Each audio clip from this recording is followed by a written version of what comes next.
Em 90 segundos tu não faz nem um miojo, mas eu te ensino as matérias que tu tem até nojo. Então senta aí e começa a quebrar ATP pra ter energia pra tua mente processar e entender que a probabilidade de você ir bem no Enem tá ligada direto aos meus raps também. Então começa com humana, só sei que nada sei, mas sei que saí da vida e pra história eu entrei. Se o clima esquenta e tua caneta falhou, fica tranquilo, a esfera dela dilatou com calor. Eu sou flúor com oxigênio, dá pra completar, evoluir melhor que o Darwin poderia imaginar. Se tinha uma pedra no caminho, pode crer que eu já chutei absoluto no rap. Eu nasci pra ser rei, crio uma sociedade aos modelos de Durkheim. O mecanismo dela própria é que diz pra onde vai minha inspiração. Thomas Edison dizia, é 1% e o restante o trabalho que fazia. Então senta o rabo aí que eu vou te ensinar. Sometimes rap is the best way to learn, rapá. Eu não compreendo, pero não puedo hacer. É só estudar e ouvir as dicas que eu dou pra você. Confere suas respostas e faz tudo com calma. Manda bem na redação, faz do fundo da alma. Esse é o tópico frasal, ainda tem argumentação e a resposta pra você eu deixei na conclusão. Se tá nervoso, se acalma pra mandar bem.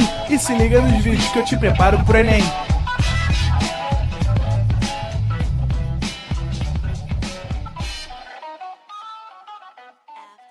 Se o Enem fosse hoje, você estaria preparado? Não, né? Nós vamos deixar pronto em apenas 3 dias.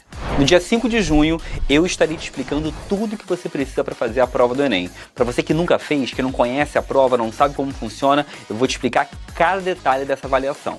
No dia 6 de junho, o ProEnem vai te mostrar como você vai deixar de ser aluno e vai se transformar em um universitário. E para fechar, no dia 7 de junho, nosso mestre, David Gonçalves, te mostrando os caminhos para você conseguir o tão sonhado 1000 na redação. E o melhor, tudo de graça. Participe da Semana Enem 2023 em apenas 3 dias, aprenda tudo para a sua aprovação, para você conseguir tirar aquela nota maravilhosa no seu Enem. ProEnem, sempre com você. Bora então? Bora.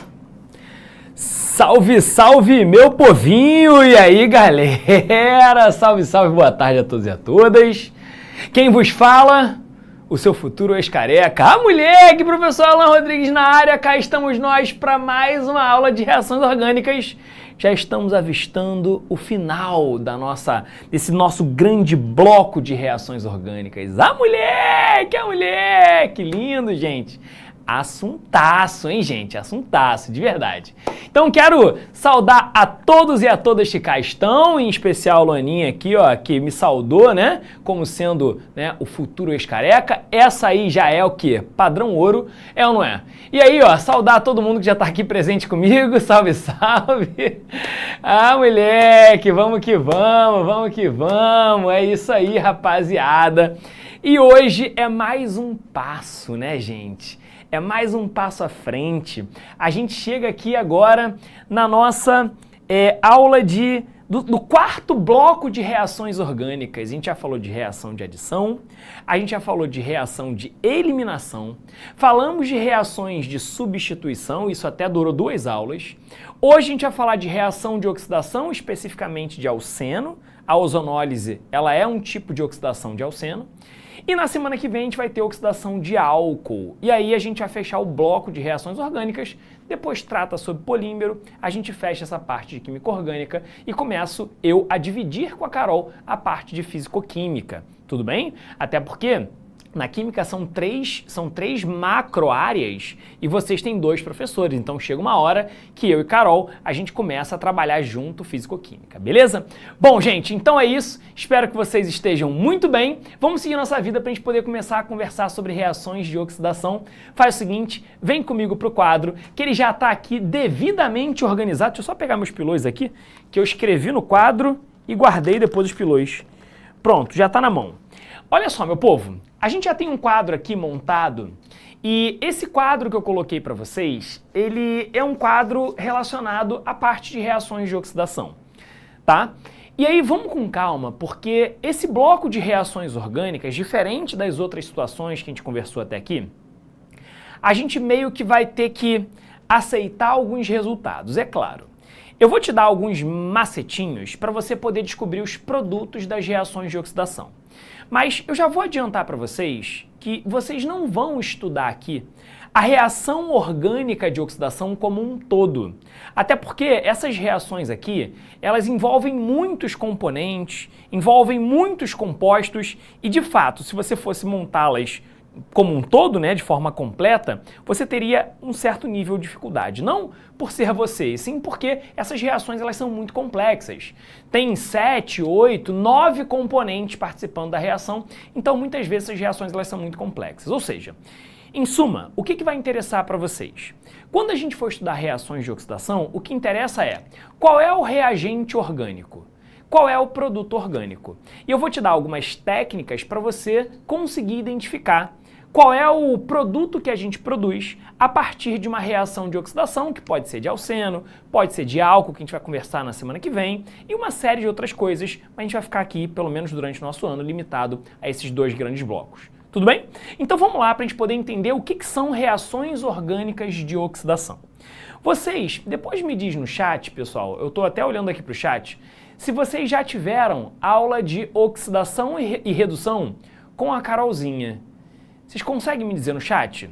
Se vocês tiveram aula daquele lance de NOx, se vocês tiveram aula de espécies que são agentes oxidantes e agentes redutores, tá? Depois vocês me dizem no chat, eu tô olhando aqui pro chat para justamente poder ter uma noção, né, para saber se de fato vocês já conseguiram, né, já tiveram isso com a Carolzinha, tá? Por quê? Vocês terem essa parte é fundamental hoje aqui. Ah lá, a galera tá falando que já teve, né? Pô, maravilha, maravilha, excelente. Então, vocês já escutaram falar no termo oxidação, né? Alguma vez na vida. Então isso ajuda bastante, tá? Vamos lá.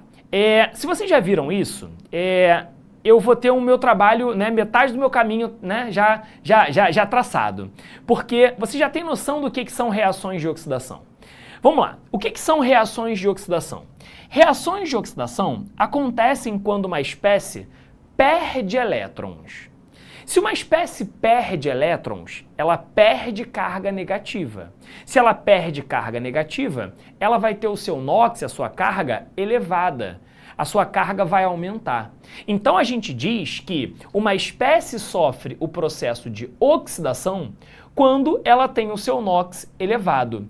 Se a gente está estudando reação de oxidação na química orgânica, o elemento que sofre aumento no NOx necessariamente é o carbono. Você entende o que eu estou dizendo? Necessariamente é o carbono. Porque se eu falo de reação de oxidação, você na malandragem sabe que junto com a oxidação tem que vir uma redução. Não dá para eu só oxidar, a não ser que seja uma semi-reação. Não é o caso aqui. Então aqui se eu estou falando de reação de oxidação, alguém vai ter que reduzir, evidentemente. Só que se eu estou falando de reação de oxidação na química orgânica, é o carbono que está sofrendo oxidação. E aí, se você tomar a liberdade de calcular o NOx do átomo de carbono dentro dessas reações, você vai perceber que de fato o seu NOx aumenta. Por exemplo, olha para esse caso que eu coloquei aqui para vocês.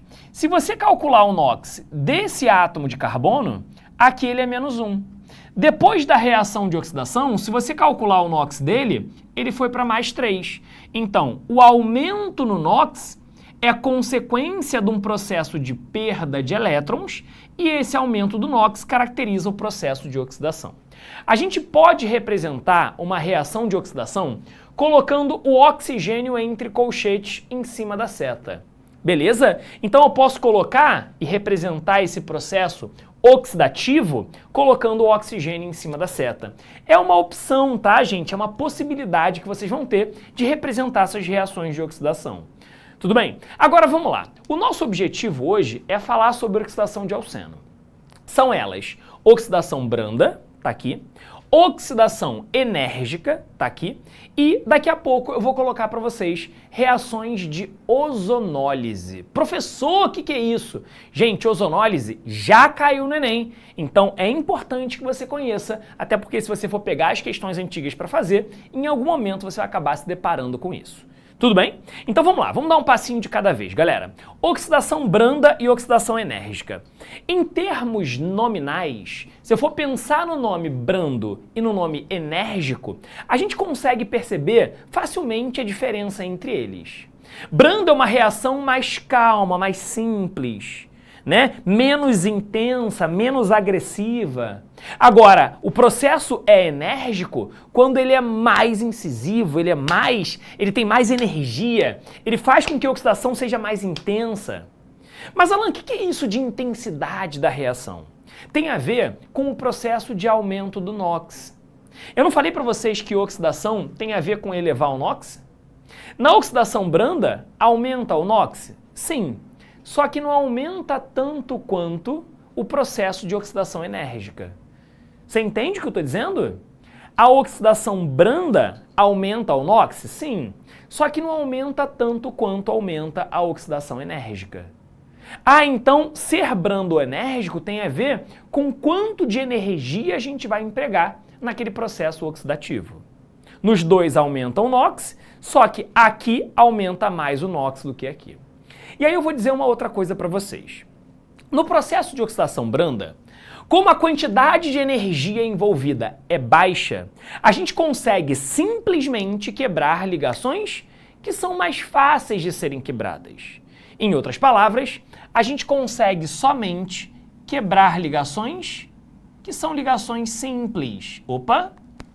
São ligações simples de serem quebradas, não que são ligações simples, tá? A gente só consegue quebrar ligações que são mais fracas. Ou seja, no processo de oxidação branda, a gente só quebra uma das duas ligações. A gente só quebra uma das duas ligações. Eu só vou quebrar a ligação π nessa ligação dupla. Você entende o que eu estou dizendo? Por quê? Porque essa reação ela não tem uma quantidade de energia muito grande. Então eu tenho a ligação dupla e eu quebro a ligação dupla, logo eu conservo uma das ligações e aquela outra foi quebrada e alguma coisa vai ser presa ali dentro. Tudo bem? Agora, se liga no que eu vou te dizer. Fala aí, boa tarde, minha galera. Tá chegando aí, tamo junto, tamo junto. Olha só, meu povo, vê se você consegue me ajudar. Esse daqui é o meio reacional de uma oxidação branda. Esse daqui é o meio reacional de uma oxidação enérgica. Notem vocês que as características desse meio reacional, elas são diferentes e são fáceis de você identificar quando um meio reacional é brando, quando um meio reacional é enérgico. Quer ver? Olha só, gente. No processo de oxidação, eu preciso ter um agente que vai causar essa oxidação. O agente que a gente normalmente trabalha como agente oxidante é ou o permanganato de potássio, o KMnO4, ou o dicromato de potássio, K2CR2O7.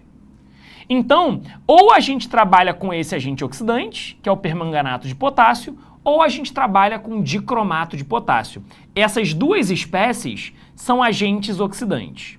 E aí, tanto em um caso quanto no outro, são os mesmos componentes. Então, eu posso usar o KMnO4 ou o K2CR2O7. Então, tanto faz. Tanto lá quanto aqui a gente usa o mesmo ou pode usar o mesmo agente oxidante. Só que a diferença está na concentração. Na oxidação branda, como ela tem menos energia, essa oxidação ela acontece quando o ambiente é mais diluído. Ou seja, quando a concentração desses componentes é uma concentração mais baixa. Se a concentração é mais baixa, a reação ela é menos intensa. Então a gente só consegue romper ligações mais fracas, que são ligações π. Agora, aqui nesse cenário, na oxidação enérgica, a gente vai ter um agente oxidante agora muito mais concentrado, e isso vai fazer com que a gente não quebre somente a ligação π, a gente vai quebrar as duas ligações. Tanto que na oxidação enérgica a gente parte a molécula em dois pedaços. Vocês vão ver isso comigo daqui a pouquinho. Tá? Agora, um outro indício de que a gente vai ter uma oxidação branda. O pH do meio é um pH neutro ou levemente básico. Já na oxidação enérgica, o pH é ácido. Então a gente vai colocar ali dentro, geralmente, um ácido sulfúrico, que é para tornar o meio mais ácido e favorecer esse processo de oxidação. Agora, aqui a reação ela acontece a frio, temperatura mais baixa, tem menos energia. Aqui, a minha reação, ela acontece a quente. Tu tá aquecendo. Então, nota, olha só como é que esse ambiente é mais intenso. Pô, o agente concentrado, pH ácido, tá quente. Então, tudo isso daqui faz com que a gente quebre não somente a ligação π. A gente vai aqui quebrar a ligação dupla inteira, a π e a sigma. Então, o meio reacional, ele favorece essa quebra. E eu vou mostrar isso para vocês daqui a pouquinho, tá? Então, vamos começar falando de oxidação branda, fazendo a oxidação branda desse cara. O que acontece quando a gente tem uma oxidação branda? A gente vai ter um agente oxidante, que é responsável por fornecer o oxigênio para aquele sistema. E aí o que acontece?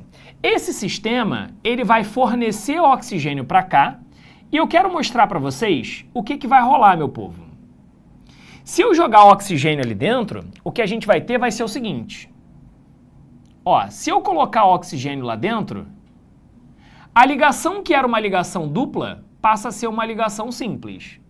Mas quando esse oxigênio entrar nesse sistema, a gente vai ter o oxigênio entrando no sistema. E aí, olha só o que a gente vai fazer. A gente produz aquele ambiente dali. O agente oxidante fornece oxigênio para o meio, ele vai entrar quebrando aquela ligação. Mas lembra que eu falei para vocês que o ambiente aqui é diluído? Ele é diluído em quê? Ué, ele é diluído em água.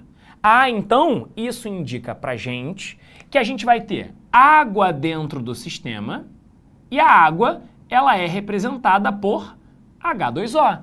E vocês sabem disso.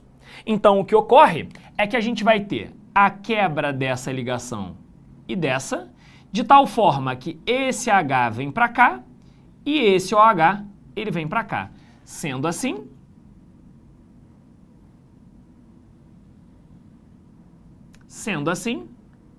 o nosso produto da reação vai ser H2C, uma ligação simples, CH2, e olha só o que vai ocorrer. Do lado esquerdo, a gente vai ter esse oxigênio verde, que pega um hidrogênio da água, forma um OH, e do lado direito, a gente vai ter um outro OH. Tudo bem? Então olha ali o que aconteceu. Eu formei nessa oxidação branda um diálcool, que é quando a gente tem duas hidroxilas, um diálcool, e eu chamo esse diálcool de diálcool vicinal. O que isso significa? Quer dizer que as duas hidroxilas elas estão em carbonos vizinhos. Daí o nome, diálcool vicinal. Tudo bem? É assim que funciona o processo. Isso é um diálcool vicinal. Claro, preciso saber esse caminho aqui do meio? Não, gente, de verdade, não tem necessidade. Você tem que saber que se você partir de um alceno, numa oxidação branda, ou seja, quando o agente oxidante está diluído, quando a temperatura está fria, quando o pH é neutro ou levemente básico, você forma um diálcool vicinal. Tá? Agora, e se por acaso eu tiver um ambiente que é um ambiente enérgico?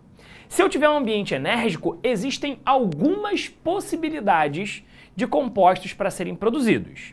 Bom, se eu tiver uma oxidação enérgica, o carbono, se o carbono da dupla for primário, eu gero CO2 e água.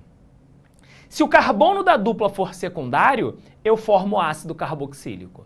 Se o carbono da dupla for terciário, eu formo uma cetona. Se você não consegue entender isso bem, calma que eu estou aqui para poder te ajudar. Faz o seguinte, quero que vocês tirem um print desse quadro. Tira um print desse quadro. Vou apagar o lado esquerdo para poder montar as reações de oxidação enérgica. Vem comigo? Olha só, meus amores. Vou apagar aqui do lado esquerdo para vocês. Olha só, primeiro eu vou montar a reação. Depois eu vou mostrar para vocês por que a gente produz esses compostos que eu coloquei ali para vocês. Por que eu gero ácido carboxílico quando o carbono é secundário? Por que a gente gera cetona quando o carbono é terciário? Por que a gente produz CO2 e água? Vamos lá, que esse vai ser meu objetivo agora, neste momento. Vamos nessa. Ó, tô só secando aqui o quadro pra gente poder escrever, senão fica apagando. Maravilha? Vamos nessa, meu povo. Ó, tá aqui, show de bola, bonitinho, maravilha, maravilha. Agora vamos pegar exemplo, então, dessa situação que eu coloquei ali pra vocês. Vamos nessa. Olha só. Bom, se eu chegar para vocês e colocar o seguinte composto para sofrer oxidação enérgica, olha só, Eu vou colocar para vocês o seguinte, ó. Vou botar aqui CH3, vou botar aqui C, vou botar aqui CH3, vou botar uma ligação dupla, lembra que a gente quer um alceno, vou botar CH e CH3. Maravilha. Olha o que vai acontecer quando eu for representar a oxidação enérgica. Para representar a oxidação enérgica, eu posso fazer assim, ó. Posso botar o oxigênio entre colchetes, ou eu poderia, povo, escrever KMnO4 ou K2CR2O7, tanto faz. E olha só, para dizer que ela é enérgica, eu posso botar embaixo H+, ou em cima, tanto faz, onde eu estou dizendo que o meio é ácido, que é o cenário, é a condição para que a gente tenha um processo de reação de oxidação enérgica, tudo bem? Vamos lá, o que acontece na oxidação enérgica? Na oxidação enérgica, a gente vai quebrar as duas ligações. Então eu parto essa molécula em 2 pedaços, tudo bem? Agora vamos com calma, vem comigo. Esse carbono que aqui está, ele é um carbono que está ligado a 3 outros, ou seja, ele é um carbono terciário. Agora, esse carbono que aqui está, ele está ligado a 2 carbonos. Então, ele é para a gente um carbono secundário. Tá aqui. O que acontece? Quando o carbono é terciário, ele forma uma cetona. Se o carbono é secundário, ele forma um ácido carboxílico. Então, vamos lá. Ó, do lado esquerdo, eu vou ter uma cetona. Então, eu vou conservar o CH3, C, CH3. Isso aqui não mudou em absolutamente nada, esse pedaço daqui. Só que agora, no lugar dessa dupla, a gente está jogando o oxigênio do agente oxidante. Então, no lugar da dupla, eu jogo o oxigênio do agente oxidante. Olha lá, toma. Então, quando eu tenho um C-O entre carbonos, gera uma cetona. É por isso que gera uma cetona. Por quê? No lugar da dupla, quando eu tenho uma dupla, se eu faço uma oxidação, eu quebro a dupla e entra um oxigênio. Entra um oxigênio proveniente do agente oxidante. O agente oxidante, ele fornece o oxigênio. Agora, isso vai acontecer exatamente igual do outro lado. Então, vamos lá. Eu parto essa molécula em 2 pedaços. Agora, do lado direito, o que eu vou ter? Eu vou ter esse carbono. E eu formo no carbono secundário um ácido carboxílico. Por que eu formo um ácido carboxílico? No lugar da dupla dele, vai entrar um oxigênio proveniente do agente oxidante. Então, o oxigênio do oxidante, ele vem um para esse e um para esse. Tá? Então, gerei aqui um outro dupla O. Do lado direito, a gente vai conservar o CH3. E agora vem uma dica importante que eu quero colocar aqui para vocês. Dica importante. Quando você tem uma ligação dupla, é ali que a reação vai acontecer. É ali que a nossa região, que é a região reativa do processo. É a região reativa do composto. E aí, nessa região reativa, que é a região de dupla, eu posso jogar o oxigênio lá dentro. A gente viu, o que eu faço de cara? Eu tenho uma dupla, então eu quebro as 2 duplas, entra um oxigênio de cada lado. Tudo bem? Só que agora tem uma dica importante que eu preciso colocar para vocês, que é o seguinte: se por acaso no carbono da dupla, se ele tiver hidrogênio, como assim? Se no carbono da dupla ele tiver hidrogênio, nesse hidrogênio também vai entrar oxigênio. Até porque eu tenho que gerar um ácido carboxílico, não é isso? Então, se nesse hidrogênio do carbono entra um oxigênio, a gente produz o ácido carboxílico. Então tá aqui, ó. Essa daqui é a nossa reação de oxidação enérgica do alceno. Vou fazer mais um para vocês. Vem comigo. Se eu chegar aqui e colocar para vocês, por exemplo, isso daqui, ó, CH3, CH, vou botar uma dupla e vou escrever CH2. E aí eu vou fazer de novo uma reação de oxidação enérgica. Eu vou escrever diferente. Vou escrever assim, ó, KMnO4. E vou botar um H+ embaixo para representar que é a oxidação enérgica. O que acontece na oxidação enérgica, povo? eu quebro as duas ligações. Agora vamos lá. Aqui do lado esquerdo eu não mexi em nada, então a gente vai ter um CH3. Agora vamos nessa. CH3C. Agora o que a gente faz? Nesse carbono, ele tinha uma dupla. No lugar da dupla dele entra um oxigênio, então vai ficar dupla O. O mesmo acontece no outro, depois eu mexo no resto. O mesmo acontece no outro. Entrou aqui também um dupla O. É o que aconteceu em cima. Na dupla de um lado entra um dupla O, na dupla do outro entra um dupla O. Agora, se eu tenho hidrogênio no carbono da dupla, ali também entra o oxigênio. Ou seja, esse carbono, ele tinha um hidrogênio. Só que o agente oxidante também joga oxigênio para ele, de tal forma que eu formo um ácido carboxílico. Só que esse carbono da direita ele tem 2 hidrogênios. Ou seja, se ele tem 2 hidrogênios, em um dos hidrogênios entra um oxigênio, virou OH, e no outro também virou um OH. Tá, mas e aí, Alan? E aí é o seguinte, esse cara que a gente acabou de produzir aqui, ele é o H2, CO3. O H2CO3, ele é instável e se decompõe em CO2 e água, exatamente o que eu coloquei aqui para vocês. Quando o carbono, ele é um carbono primário, na sua reação de oxidação, ele forma CO2 e água. Então, poderia não escrever isso, escrever CO2 e água. Aqui a gente vai ter um carbono secundário. Tudo bem, meu povo? Beleza? Então, é assim que acontece o processo de oxidação. É assim que acontece o processo de oxidação. Tudo bem, povo? Isso, oxidação branda e oxidação enérgica. Tudo bem? Ó, eu quero que vocês tirem um print desse quadro, que eu quero apagar o quadro inteiro, povo. Quero apagar o quadro todo. Então vai lá, tira um print desse quadro aqui, gente. Maravilha? E agora eu vou apagar o quadro todo para a gente poder falar da nossa última etapa. Vocês estão falando arroz no chat é por causa do Leandrinho? É isso mesmo ou é outra parada? É por causa do Leandrinho? Cara, esse vídeo do Leandrinho... Cara, irmão, eu acho que nunca mais esse vídeo vai ser esquecido, mano. Você não vale nada, mano. Você não... Coitado do Leandrinho, gente. Cara, o Leandrinho, sério, gente. O Leandrinho é a pessoa mais azarada da história do planeta Terra, mano. Coitado do Leandrinho. A última história dele, ele foi tomar um negocinho com a gente, aí ele tava de carro, né? Ele falou o seguinte, porra, vou estacionar o carro aqui, para não voltar para casa, eu vou dormir no carro, quando eu acordar, eu vou embora. Né? Aí, beleza. Ele foi lá, tinha a casa de todo mundo para ele dormir. Tinha, mas não quis, preferiu dormir no carro. E aí ele parou na praça, estacionou o carro e dormiu. Como é que ele acordou? Com um bandido tentando roubar o carro dele, quebrando o vidro.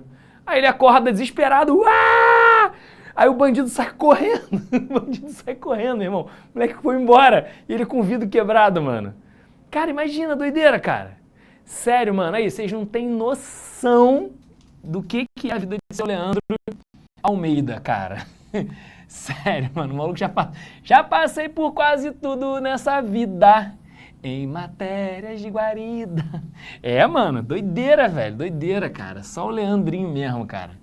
O moleque já passou por quase tudo nessa vida. Meu parceiro. Leandrinho Almeida, caraca, vê se pode, velho, vê se pode. Eu preciso instalar o Uber no celular desse rapaz, né? Não, cara, assim, e olha só, não é sacanagem. Deixa eu falar uma parada pra vocês antes de qualquer coisa. Pô, vira e mexe a gente fazia coisa lá em casa, né? Só que, pô, ele mora longe da minha casa. Aí a gente fazia umas paradinhas lá em casa, não sei o quê. Cara, teve um dia, ele tinha bebido, não sei o quê. Eu falei, pô, cara... E aí eu sou o maior psicopata em relação a essa parada, né? Falei, não, cara, esse Leandrinho não vai dar uma de louco e vai embora de carro, não. O que eu fiz? Eu peguei a chave do carro dele e escondi embaixo do meu travesseiro e fui dormir. Aí ele ficou procurando, eu falei, Leandrinho, ó, tu não vai... Você que acordou com alguém tentando... tentando entrar na porta do meu quarto, né? Aí eu falei, ô, Leandrinho, meu irmão... Ah, não, mentira, não foi a chave do carro dele. Não foi a chave do carro dele, já sei. Eu tinha esquecido a história. Eu tranquei a porta de casa e guardei a chave de casa. E ele não tinha como sair de casa, tava trancada a porta. Aí ele dormiu no sofá. Aí no dia seguinte, falou, caraca, mano, fui sair, cara, a porta tava trancada. Falei, cara, eu tranquei pra tu não ir embora, cara. Senão tu vai dar uma de louco, vai dormir no carro, aí vai dar treta de novo, cara. Gente, porra, sério, mano. Aí, muita história, velho, muita história.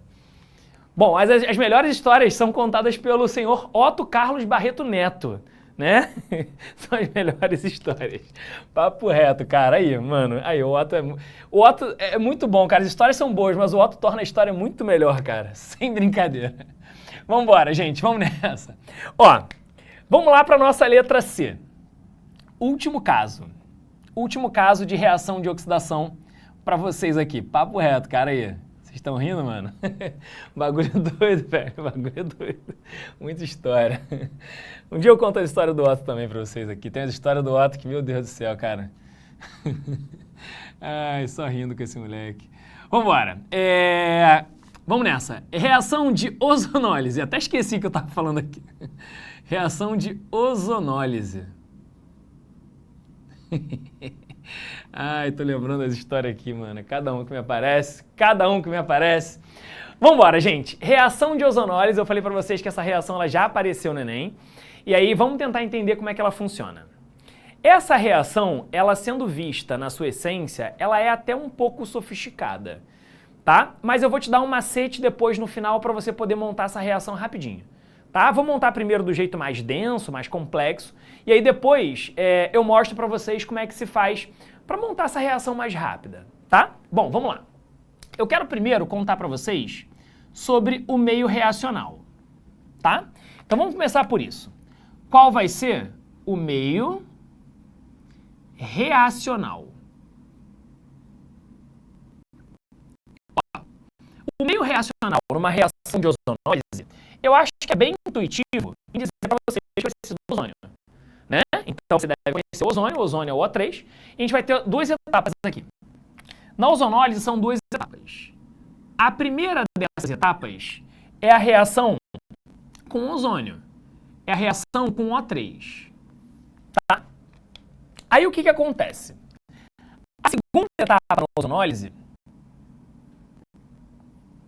é você botar o resultado, né, para reagir, o composto que eu gerar para reagir, com zinco metálico e água. Vai ficar claro para vocês, tá, povo? Peraí que tem um cabelo no meu óculos. Vai ficar claro para vocês, tá? Vamos lá, vamos tentar entender isso aqui melhor, para vocês poderem pegar a ideia como é que funciona essa reação. Ó, eu vou pegar um alceno aqui, beleza? Vou pegar um alceno para vocês. Ó, eu vou pegar, por exemplo, esse alceno daqui. CH3. Aí eu vou botar C. Aí eu vou até fazer um negócio aqui para ficar mais fácil para mim. Eu vou botar aqui C, CH3. E os Hs que esses carbonos têm, eu vou botar pendurado, tá? Botar esses Hs pendurados. Vamos nessa? Olha só, meu povo. O que a gente vai fazer aqui? Eu vou fazer aqui a reação de ozonólise. O que é uma ozonólise? É botar o cara para reagir com ozônio. Eu acho que isso aqui é bem intuitivo para todo mundo. E aí o que ocorre, povo? O que ocorre é que esse oxigênio, né, presente no ozônio, ele entra na posição da dupla. E o que acontece? Essa molécula, ela vai ter essa dupla quebrada e a gente vai ter que abrir e separar esse composto. Vocês vão entender, olha só. Do lado esquerdo eu tenho CH3, C, e eu vou botar aqui para vocês um H para baixo. Do outro lado eu vou ter C, CH3, e eu vou botar um H para baixo. Tá aqui. Agora, se liga no que vai acontecer. Esses três oxigênios precisam entrar aqui no meio. E como é que eles entram? Vai entrar um oxigênio aqui, vai entrar um oxigênio aqui e vai entrar um oxigênio aqui. Professor, como assim? É isso. Eu vou gerar um composto muito feio, cara. Muito feio, mas ele vai fazer sentido daqui a pouco. Olha só o que ocorre. A gente produz esse intermediário que aqui está.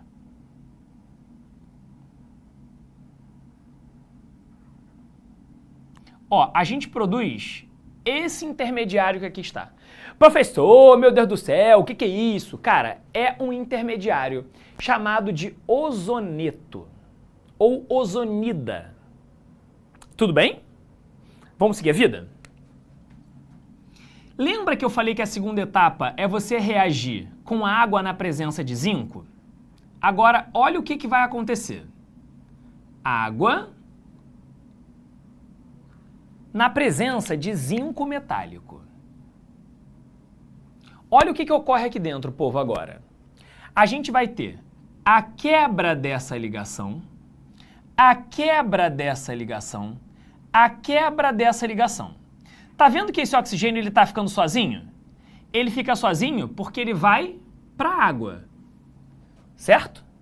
Ele vai para a água e essa ligação ela vem para cá e essa ligação ela vem para cá. Eu vou ensinar um macete para vocês, tá, povo? Para vocês não precisarem fazer isso tudo, beleza? Vamos lá. Do lado esquerdo a gente vai ter um CH3. Aí eu vou ter um carbono. Agora vamos lá. Esse carbono, ele tem um hidrogênio. Então esse carbono, ele tem um hidrogênio. Essa ligação que está aqui vai para o oxigênio lá em cima.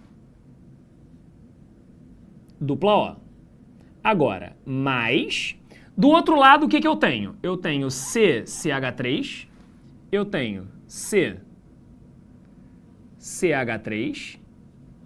Agora vamos nessa. Esse carbono, ele tinha um hidrogênio. Então vamos lá. Ele tinha um hidrogênio.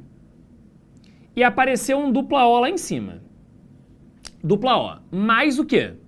Quando o H2O recebe mais um oxigênio, ele forma o H3, desculpa, ele forma o H2O2, que é água oxigenada. Se ligou? Qual é a diferença dessa reação para a oxidação enérgica? Na oxidação enérgica, entraria nesse hidrogênio o oxigênio. Agora, na ozonólise, isso não acontece. A ozonólise é uma reação de oxidação que a gente consegue fazer e parar no aldeído. É muito difícil numa reação de oxidação a gente parar no aldeído. E essa é uma rota sintética que a gente consegue produzir o aldeído. Beleza? Tá?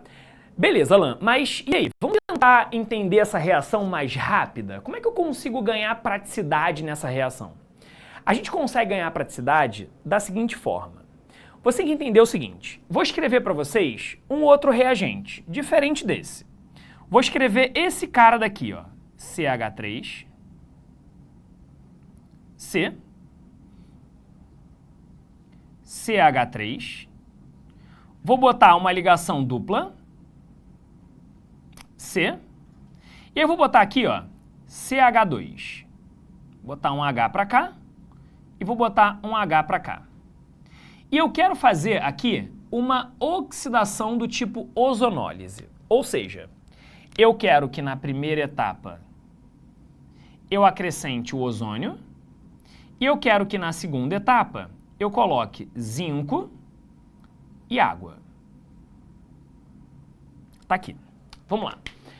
Vou fazer com vocês essa reação de um jeito mais rápido, de um jeito mais objetivo. O que acontece aqui? O que a gente vai ter que entender? Não são 3 oxigênios?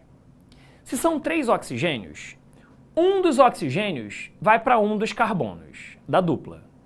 O outro oxigênio vai para o outro carbono da dupla. E o terceiro oxigênio vai para a água para produzir água oxigenada. Vamos montar o produto direto? Qual é a jogada aqui dentro? Eu vou quebrar as duas ligações, toma. E aí eu vou fazer o seguinte, vou mandar um oxigênio para cá, um oxigênio para cá e o outro oxigênio vai para a água. Vamos lá. Ó, eu vou ter aqui CH3, C, CH3. Ó, nessa dupla veio um oxigênio do ozônio. Então veio aqui um oxigênio. Mas, do outro lado, eu tenho um C que tinha 2 hidrogênios. E veio aqui mais um oxigênio para cá. Então, ó, conta comigo, ó, eu tenho 1, 2 oxigênios. Falta o terceiro. O terceiro vai para a água e vira água oxigenada, H2O2. Tá aqui. Tá? Então, gente, é isso, ó. Veio um oxigênio para cá, veio um oxigênio para cá e o terceiro oxigênio foi para a água. É isso que vocês precisam. Então, o que a gente pode entender? Num processo de ozonólise, se você partir de um alceno,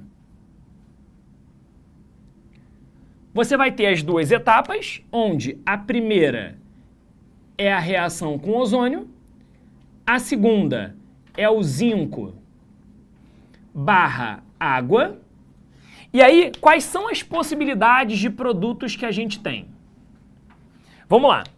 Se o carbono for primário, como acontece aqui, esse daqui é um carbono primário. Você vai dar origem. Carbono primário gerou um aldeído com um carbono só, que a gente chama de metanal. Beleza. Se o carbono for secundário, como aconteceu aqui em cima, tanto esse quanto esse são carbonos secundários. Se eles são carbonos secundários, você vai dar origem à produção ali de aldeídos. Então você gera um aldeído. E se o carbono for um carbono terciário, você gera uma cetona. Foi exatamente o que aconteceu aqui. Você tem um carbono terciário e você produziu aqui uma cetona. Então, povo, esse é o processo. É assim que você dá origem aos produtos. Show de bola?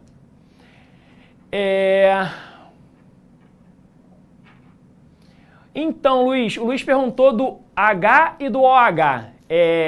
Lá na primeira reação de oxidação branda, aquele H e o OH é o H2O, que é a água, né? Que é a água. Lembra que eu falei que o meio era diluído? Se o meio é diluído em água, tá? Então é a água participando do processo. Beleza? Esse H e OH. Qual é a diferença do aldeído para acetona? Então, Ana Cecília, é importante que vocês assistam as aulas que vêm antes dessas. Tá? Existe uma aula que aqui no ProEnem, que inclusive foi eu que dei, que são das funções orgânicas. E aí eu explico o que é um álcool, o que é uma cetona, um aldeído, um ácido carboxílico, o que é fenol, o que é amina, amida. É importante que você tenha essas informações, porque são informações prévias para você conseguir entender o que eu estou dizendo. Mas olha só, para você entender, o aldeído tem o C dupla O ligado ao H. C dupla O ligado ao H. C dupla O ligado ao H. A cetona tem um C dupla O ligado a 2 carbonos. Essa é a diferença. Beleza? O Francisco perguntou se vai ter aula sobre pH. Com certeza vai ter aula de pH, com certeza. Vai sim, tá? Só que mais pra frente. Beleza? Foi que foi? Show? Então, galera, tira um print desse quadro aqui falando sobre ozonólise. Vai com tudo. Tira um print screen. Maravilha? Gente, é isso. É isso. Tá? Fechamos essa parte de oxidação de alceno. Semana que vem a gente fala de oxidação de álcool e a gente fecha essa parte de reação de oxidação. Tudo bem? Gente, é isso. Obrigado pelos risos no dia de hoje. Valeu? E é isso, galera. Ó, grande beijo no coração de todos e todas. Nos vemos semana que vem, se a paz se permitir. Beijos e fui! Assista nossas aulas a hora que você quiser. Vem com o Pro, o cursinho online que mais aprova no Enem. Assine em proenem.com.br.